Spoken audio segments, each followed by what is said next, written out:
السلام علیکم۔ آج آپ کے لیے اردو کہانیوں میں جو میں سٹوری لے کر آئی ہوں وہ ایک درویش کی حج کے بارے میں ہے اور چڑیوں نے اس کی گواہی دی۔ ایک دفعہ کا ذکر ہے، کسی گاؤں میں درویش رہا کرتے تھے۔ ان کو حج کرنے کا بہت شوق تھا۔ انہوں نے زندگی میں کبھی بھی حج نہیں کیا تھا۔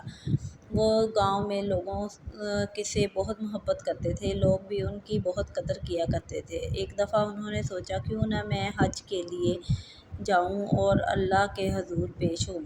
ایک دفعہ وہ حج کے لیے جانے کا سوچ ہی رہے تھے، جب لوگ بھی جوک در جوک قافلوں کی شکل میں حج کے لیے جانے لگے۔ انہوں نے سوچا کہ میں لوگوں کے ساتھ نہیں جاؤں گا، میں علیحدہ جاؤں گا اور ان سے پہلے پہنچ جاؤں گا اور رب کے حضور زیادہ دیر مدینہ میں گزار سکوں گا۔ اسی طرح وہ سفر کے بارے میں سوچنے لگے اور اپنی تیاری میں مصروف ہو گئے۔ انہوں نے کہا، کیوں نہ میں اپنی پوری تیاری کر لوں اور جنگلوں سے ہوتا ہوا پہلے حج کے لیے روانہ ہوں اور ان سے پہلے پہنچ جاؤں۔ اس طرح انہوں نے لوگوں سے ملنا شروع کر دیا اور اپنے رب کے حضور عبادت میں بھی اضافہ کر دیا۔ رات ہو گئی، وہ سو گئے اور رات میں بھی وہ رب کی عبادت کیا کرتے تھے، کبھی نفل عبادت کرتے، کبھی کچھ۔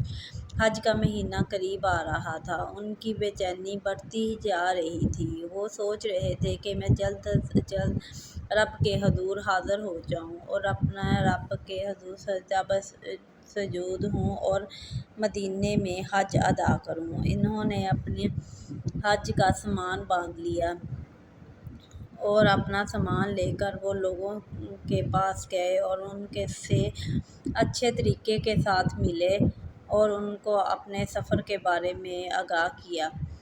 لوگ بڑا خوش ہوئے۔ انہوں نے کہا، آپ ہمارے حق میں بھی دعا کیجیے۔ وہ لوگوں کے ساتھ مل کر اپنے رب کے حضور حاضر ہونے کے لیے مدینہ کی طرف چل دیے۔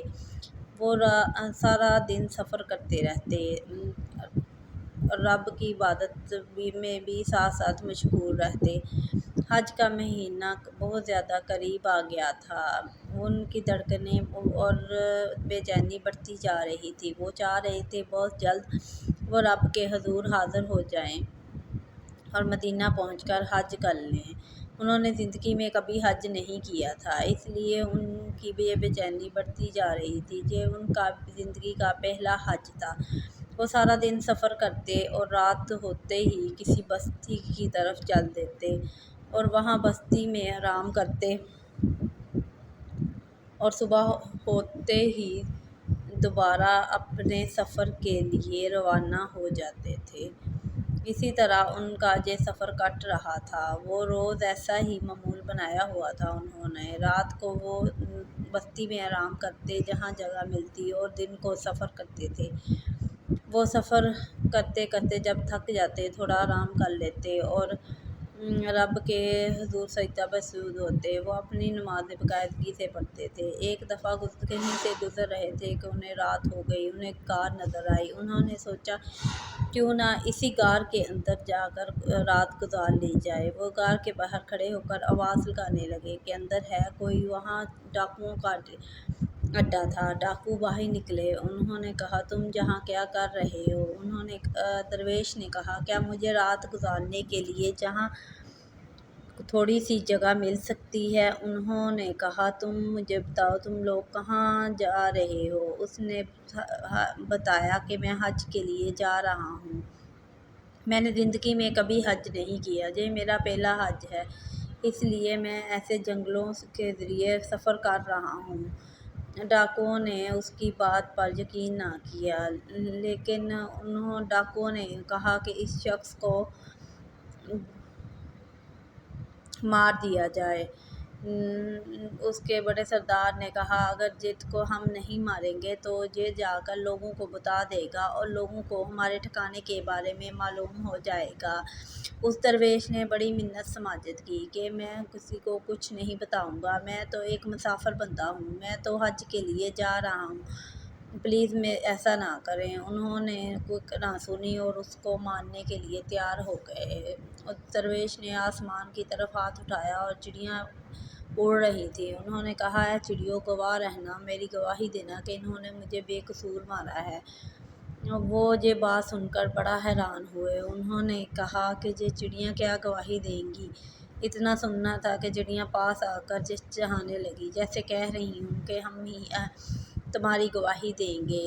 اسی طرح وہ چلاتی رہیں۔ انہوں نے ان چڑیوں کے سامنے ہی قاضی صاحب کو مار دیا اور مار کر بستی کے قریب پھینک دیا۔ وہاں سے کچھ لوگ گزر رہے تھے۔ درویش صاحب بہت مشہور تھے، ان کو دیکھتے ہی پہچان گئے۔ لوگوں نے ان کو اٹھایا اور عزت و احترام کے ساتھ قبرستان میں جا کر دفن کر دیا۔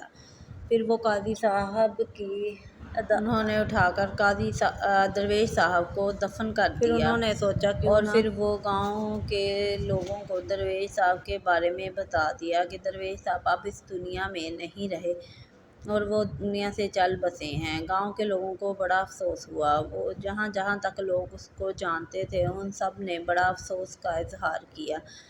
سارے ہی شیخ درویش صاحب کے جانے کی وجہ سے بڑے پریشان تھے۔ ان سب نے بڑے افسوس کا اظہار کیا۔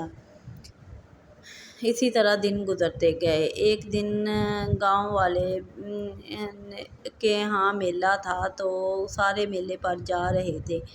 وہاں پر ڈاکوؤں نے بھی سوچا کیوں نہ ہم بھی میلے میں جائیں اور میلے کی رونقوں سے دوبالا ہو سکیں۔ اسی طرح رات ہو گئی۔ سارے اپنے اپنے جگہوں پر جا کر سو گئے اور درویش کی بڑی فکر تھی سب کو کہ کسی طرح ان کو انصاف مل جائے۔ جب ڈاکو بیس بدل کر میلے میں گئے تو انہوں نے خوب انجوائے کیا اور خوب لطف اندوز ہوئے۔ وہ سارا دن میلے میں گھومتے پھرتے رہے اور انجوائے کرتے رہے۔ جیسے ہی شام ہوئی وہ ایک درخت کے نیچے جا کر بیٹھ گئے۔ وہاں پر ایک چڑیا آئی، وہ بہت زور شور سے چلانے لگی۔ ڈاکو بڑے پریشان ہوئے کہ اتنی زور سے کیوں چلا رہی ہے۔ اس کے ایک ساتھی نے کہا کہ یہ اس لیے چلا رہی ہے کہ جیسے گواہی دے رہی ہو کہ اس درویش کو ہم نے مارا ہے۔ وہاں پر اور لوگ بھی آ گئے، انہوں نے یہ ساری باتیں سن لی تھیں۔ انہوں نے کہا، تم لوگوں نے درویش کو مارا ہے؟ انہوں نے کہا، نہیں، ہم نے نہیں مارا۔ وہ یہ بات نہیں مان رہے تھے۔